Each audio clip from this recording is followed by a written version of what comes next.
era, with hundreds of passengers lining up for a trip back in time. Sandra Firth reports.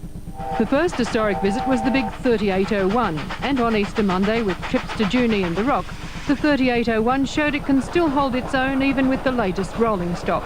And today it was the smaller 5367 which steamed into town to delight the train buffs and family groups. There has been a big crowd on the train and also just taking photographs, enjoying the sight. A lot of older people, grandparents and that. I see a lot of them carting the little children. The little children and the grandparents are the ones who are mainly attracted to the trains because the older ones remember it in the days gone by and the children have not seen them at all. And the steam trains will be back on track in Wagga Wagga again tomorrow when the Wagga station turns on a full day of celebrations. It should be a big day. 3801 will be back again, but 3 trips down to the Rock, and there's a lot of functions on at 4:32, the return of the last trip in Wagga. We've got a big function, a big do outside the station. Bush rangers, horse-drawn carriages, a hot air balloon. And on Friday, there will be a special trip from Wagga to Cootamundra to coincide with the Cootamundra Trade Fair. Friday it'll be the last trip for 3801. 3801 goes up to Cootamundra, and for their Trade Fair Expo, we'll enjoy all that up there. You'll be able to walk across to the Trade Fair, go in and have a look around, hop on 5367 and come back to Wagga. That Friday will be the last trip for 3801 here in this district. And Wagga Railway has more than the bicentennial to celebrate. A team from Wagga Wagga SRA Ways and Works has just proved it's the second fastest in the world when it comes to laying railway track. If you want the job done in double quick time, this is the team to see. At the Sydney Royal Easter Show, they proved they're the second fastest track-laying team in the world, just pipped for top honours by Coffs Harbour. Kevin Myers, Les Jones, John Holden, Ron Henderson, Daryl Hutchison, Wayne Burgess and Ray Rennie clocked up a time of just over 13 minutes to lay 7 metres of railway track. You've got to lay 12 sleepers out, put 7 metres of rail on it and put 4 joints in it and spike it up. I noticed you went there swinging a hammer. What's your role in all this? I'm the coach. The team's only been together for 2 weeks and put in just 5 days of hand-blistering effort in the final run-up to the event. Well, they don't all work together and it's hard to get them together. One of them's track supervisor, one's his driver, one's a welder, one's a truck driver, one's a welder's offsider and the other one's a bridge labourer. But the medals prove their teamwork's spot on, and officially they're the second fastest. This old steam engine. Melanie Sincock reports.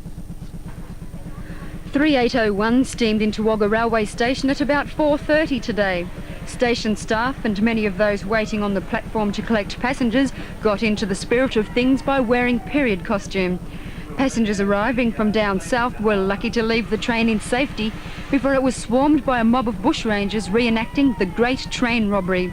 But the bullion boxes they got away with were not full of gold, rather goodies and sample bags for the young ones. And the excitement didn't stop there. Outside, the bushrangers galloped off from the station astride their trusty steeds. There were also rides in horse-drawn carriages courtesy of the Wagga Harness Club. Station Master Phil Horwell, posing as a Governor-General from 1879, arrived in a horse-drawn carriage and officially opened the station as part of the SRA's bicentennial festivities. We now have pleasure in declaring Wagga Wagga Railway Station officially open. Today was the first kids together with a huffing, puffing steam train, and you're guaranteed to have some ear-splitting action. And that was just the case when 3026 pulled out of the Wagga Railway Station this morning with hundreds of school children aboard for a fun-filled ride back into time. Over the next 4 days, the 3026 will pull out of the Wagga Railway Station a total of 14 times. Each time about 400 school children will be aboard. That is a recipe for breaking the sound barrier, and certainly there were plenty of screams, shrieks, laughter and chatter above the normal din associated with the steam train when it moved off this morning. The rides are part of the Bicentenary celebrations, offering the youngsters of today a feel of what train travel was like yesterday. And until Wednesday, the train will travel to the Rock twice and Junee twice daily. On Thursday, just 1 trip will be made each way.